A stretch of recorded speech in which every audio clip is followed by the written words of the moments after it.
इनको अपना आशीर्वाद दे, ताकि यह आप सभी के आवाज़ को इस बस्ती से उठ करके पूरे धनबाद में या पूरे झारखंड में आप सभी की आवाज़ को, आप सभी की समस्याओं को, आप सभी के सुख और दुख को पहुंचा सके। आज हमारे बीच में कांग्रेस के प्रदेश सचिव श्री रणविजय सिंह जी मौजूद हैं, जो आने वाले भविष्य के हमारे बाघमारा के विधायक भी हो सकते हैं और यहाँ के सांसद भी हो सकते हैं, क्योंकि यह वह छवि है जो मजदूरों के प्रति हमेशा समर्पित रहे हैं, उनकी हर समस्याओं को यह समझते हैं पूरी बारीकी तरीके से। इसलिए यह संगठन के प्रति हमेशा हम लोगों को एक सहयोग के रूप में हमेशा खड़े रहते हैं, एकदम मजदूरों के हित में के लिए। तो हम चाहेंगे कि इस बैनर के तहत रणविजय भैया के भी हाथों को मजबूत किया जाए, ताकि आने वाला हर आपके मुसीबत में एक चट्टान की तरह यह हम सभी के लिए खड़ा रहे। इसी के साथ मैं अपनी वाणी को विराम करता हूं और मैं चाहूँगा कि जो हमारे जिला के जो सचिव बने हैं वह अपना 2 शब्द लेके रखें।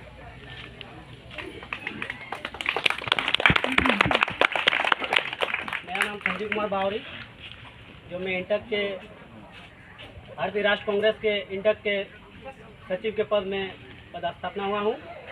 और मैं मजदूरों के हित में मैंने यहाँ पार्षद, मैं वार्ड मेंबर, यहाँ के जनता को मैंने जहाँ तक हमने सहयोग किया है, और जब मुझे इस कांग्रेस पार्टी ने मुझे इंटक का सचिव जिलाध्यक्ष बनाया गया, तो मैं चाहता हूँ कि हमारे जो मजदूर है वो हम अपने स्तर से धनबाद जिले तक इस मजदूर की आवाज़ को उठाने का काम करेंगे। और मैं सदैव मजदूरों के हित में मैं खड़ा रहूँगा। जब कभी भी किसी मजदूर को किसी प्रकार का परेशानी हो, तो ये संजीव बावरे हमेशा धनबाद जिला नहीं बल्कि पूरे झारखंड में खड़ा रहेगा। इसी के साथ मैं अपने वाणी को विराम देता हूँ। अब हम चाहेंगे कि हमारे जुझारू जिला अध्यक्ष महिला के हैं गुड़िया देवी जी, हम चाहेंगे कि आज इस समाज के बीच आप अपनी बातों को रखें और समाज को रूबरू करें अपनी बातों से।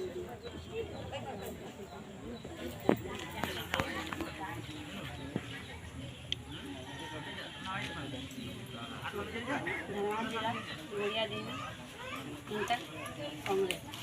हम हम माताओं एवं बहनों, हम सभी जनता को जोहार करती हूँ। मैं अपनी माँ एवं बहनों से यही विनती करूँगी कि जो हम लोग का इंटक झारखंड मजदूर कांग्रेस इंटक है, उसमें हम लोग को मजबूती बनाना है। आप लोग के यहाँ कपूरिया बस्ती बावरी समाज है, इसमें हम लोग का सहयोग भी देना है, आप लोग का सहयोग भी हमको चाहिए। माताओं बहनों जो हम भी एगो गृहिणी है, लेडीज़ है। हम जानते हैं इस कोरोना काल में हमारे अधिकतर बेटे, दामाद, पोते सब बाहर जाते थे। कोरोना काल में कोई भी कहीं नहीं जा रहा है। किस तरह एक वो घर और परिवार चलता है और किस मुश्किल और किस दौरान से हम लोग के गुजरना पड़ता है, ये सब माताएं बहनों को मालूम है। हमें एकजुट मजदूर के इंटक में बना के रहना है, ताकि हमारे भैया आगे जाके बढ़ें, हम लोग का मदद करें, सहयोग करें। आप सभी को भी एकजुट बनाकर भी रहना है। और हमारे यहाँ तक हमारे सभी भाई मजदूरों को बढ़िया से बढ़िया रोजगार मिले, क्योंकि हमारे मोदी रोजगार नहीं दे रहे हैं। वो तो रोजी के नाम पे 500 रुपया हर महीना का दे देते हैं। 3 महीना चलाएं, 500 रुपया क्या एक घर चल सकता है? नहीं चल सकता है। 500 रुपया अभी इस कोरोना काल के दौरान में, इतनी महंगाई में, एक घर का एक दिन का खर्चा है। इसीलिए हमारे मजदूर भाई क्या करेंगे, कहाँ जाएंगे? अभी तो ऐसा है कि कहीं जा भी नहीं सकते हैं, न कहीं आ सकते हैं। इसी दौरान यही आप लोग से कहना चाहते हैं, भाई लोग से, बहनों लोग से, माताओं से, कि हमारे कांग्रेस इंटक मजदूर में हम लोग का मदद कीजिए। आप लोग का जो भी बेरोजगारी है, जो भी समस्या है, हमें हमारे भैया जी को बताइए।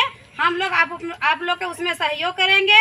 आप लोग के लिए हमेशा हम लोग सदैव तैयार रहेंगे। हम अपनी वाणी को विराम देते हैं। जय हिंद, जय भारत, जय हिंद।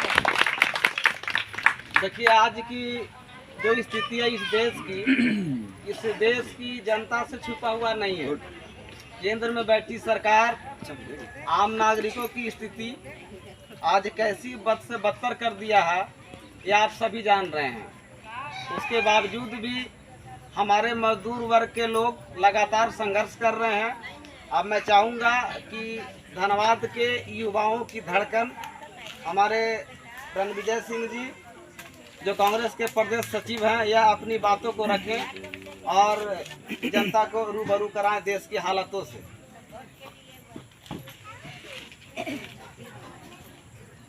आज इस कपुरिया बस्ती में मंच पे उपस्थित संजीव बावरी जी, गुड़िया देवी जी, अजय बावरी जी, रेणु देवी जी, गणेश बावरी जी और उपस्थित माताएं बहनें, खास करके उत्साहित नौजवान साथियों, प्रेस एवं प्रिंट मीडिया से आए हुए हमारे तमाम पत्रकार बंधुओं को मैं अपनी ओर से, अपने पार्टी की ओर से, अपने संगठन की ओर से आभार प्रकट करता हूं। और सबसे पहले मैं संजीव बावरी जी को बधाई देना चाहूँगा कि संगठन सचिव के पद पर इन्हें सुशोभित किया गया है। और ये आपके बस्ती का लड़का है, बेटा है, और ये आप लोगों के लिए गर्व की बात है कि ये आप लोगों के बस्ती के बातों को, आप लोगों के विचारों को, आप लोगों के सोच को, जो आप लोगों की जो समस्याएं हैं, ये ऊपर तक झारखंड में पहुंचाने का काम करेंगे। तो ये आप लोगों को के लिए गर्व की बात है। और निश्चित तौर पर कल हम लोग स्वतंत्रता दिवस मनाने जा रहे हैं और हम लोगों के पूर्वजों ने स्वतंत्रता को लेकर के अंग्रेज़ों के खिलाफ बिगुल फूंकी थी, लड़ाई लड़ी थी, लेकिन जिस मकसद से इस देश का निर्माण हुआ है वो मकसद कहीं ना कहीं पूरा होता नहीं दिख रहा है। अब ऐसा कुशासन, यहाँ का जो शासन, जो केंद्र में बैठी जो भाजपा की सरकार है, अब उसके लिए हम लोगों को एक दूसरी लड़ाई लड़नी होगी जिसमें आप सभी को सहभागिता की जरूरत है। क्योंकि आप देख रहे होंगे कि 2014 के बाद देश किस ओर जा रहा है और स्वाभाविक तौर पर लोगों को आशाएं थी कि मोदी जी आएंगे तो कुछ करेंगे, कुछ नया करेंगे, लेकिन आप देख रहे हैं कि बेरोजगारी की जो समस्या है जस की तस है। जीएसटी आप लोग नहीं समझते होंगे, जीएसटी हो या फिर जो महंगाई जो पहले सरसों तेल का पिछली सरकार में, कांग्रेस की सरकार में कम दाम में मिला करता था, अभी आप देख रहे हैं कि क्या दाम हो गया। डीजल क्या स्थिति में है, पेट्रोल क्या स्थिति में है, हर एक चीज़ का दाम अप्रत्याशित रूप से बढ़ रहा है। और जो भाजपा का ये जो विंग जिसको हम लोग कहते हैं, जिसको आरएसएस, तो आरएसएस का मतलब हो गया है कि रिलायंस स्वयं सस्ता, तो आरएसएस ये हो गया है। और रिलायंस के बलबूते आज धीरू भाई, आज मुकेश, आज जो सरकार जो चल रही है, तो ये सरकार जो है हम दो हमारे दो की सरकार बन करके रह गई है। आज मुकेश अंबानी और अडानी की सरकार बन करके रह गई है। और देश में किसी को आज़ादी नहीं है, इवन पत्रकार हो, आज तो कलम पर भी रोक लग गया है, पत्रकार पर रोक लग गया है। आज शासन जो है आप समझ सकते हैं कि इतना डरा हुआ है। जो देश का जो चौथा स्तंभ पत्रकार होते हैं, जो हमारी बातों को, ग्रामीणों की बातों को, गली कस्बे की बातों को रखते हैं, तब उन्हें भी डर हो गया है कि कहीं ना कहीं मोदी सरकार जो है हमारे ऊपर कोई एक्शन नहीं ले ले, हमको जेल में नहीं डाल दे। तो अब ये स्थिति, ये माहौल बन गया है देश का। आज 6 महीने से ऊपर हो गया है, हमारे किसान भाई जो हैं दिल्ली के बॉर्डर पर वहाँ पर धरना दे रहे हैं। हर एक ये जो 3 कृषि काला कानून जो पारित हुआ है, आप लोग किसान हैं, आप लोग ग्रामीण क्षेत्र से आते हैं, तो आप लोगों को भी इस विषय पर आप लोगों को पता होगा कि किस प्रकार से कृषि कानून के साथ खिलवाड़ किया जा रहा है। तो अब हम लोगों को जगना होगा, क्योंकि अगर अभी नहीं जगे तो फिर आप आने वाले पीढ़ी को कोई जवाब नहीं दे सकते हैं। 2 रुपया 5 रुपया चावल सिर्फ दे देने से पेट भर जाएगा क्या? आप रोजगार नहीं दे रहे हैं। आप बोले थे कि हर एक साल 2 करोड़ लोगों को रोजगार मिलेगा, आप रोजगार नहीं दे रहे हैं। अभी जो इतना बड़ा महामारी फैला कोरोना का, तो उसमें भी आप हटाक से एक रैंडम आप लॉकडाउन लगा दिए। और आपके भी बच्चे होंगे, भाई होंगे, बेटा होंगे, जो कि दूसरे प्रदेश में जा कर के काम कर रहे होंगे, कोई उड़ीसा होगा, कोई गुजरात होगा, कोई दिल्ली होगा, और उन लोगों को आने में कितना कठिनाई का सामना करना पड़ा। तो इससे तो बेहतर हमको लगता है कि अंग्रेज के शासन में था। तो ये तो अंग्रेज से भी बदतर वाला काम ये सरकार कर रहा है। तो ऐसी निरंकुश शासक को, ऐसे सरकार को हम लोगों को 2024 के चुनाव के दरमियान हम लोगों को उखाड़ फेंकना है। और फिर से इस देश के आज़ादी के बाद एक कांग्रेस पार्टी ही थी जो कि देश के आज़ादी के बाद इस देश को सजाने का, संवारने का काम किया। आज जो एयरपोर्ट आप देख रहे हैं, आप जो भिलाई देख रहे हैं, आप जो राउरकेला देख रहे हैं, या फिर स्टेशन देख रहे हैं, हर एक चीज़ कांग्रेस पार्टी का देन है। लेकिन ये मोदी सरकार जो है एक एक कर करके हर एक चीज़ को बेचने का काम कर रहा है, चाहे वो LIC हो या BSNL हो या रेलवे हो, क्या चीज़ नहीं बिक रहा है। और लोग जो है सिर्फ 5 रुपया चावल पर आश्रित रह गए हैं। लंबा लंबा सपना दिखा करके मोदी सरकार ने अपने लोगों को, अपनी मंशा को पूरा किया। और बहन बोलने के लिए बहुत है, और भी जगह कार्यक्रम है। और हमें आप लोगों से एक आग्रह होगा कि कोरोना का टाइम चल रहा है, तो वैक्सीन आप लोग जो सरकार की तरफ से आता है वो वाला वैक्सीन ज़रूर लीजिएगा। और वीरेंद्र पासवान जी हैं, संजीव जी हैं, रेणु जी हैं, तो इन लोग आप लोगों के संपर्क में रहेंगे। इन लोगों का आप लोग हाथ को मजबूत कीजिए, और स्वाभाविक तौर पर जो आप लोगों की समस्याएं हैं उसको इन लोग दूर करने का काम करेंगे। इन्हीं चंद शब्दों के साथ जय हिंद, जय भारत।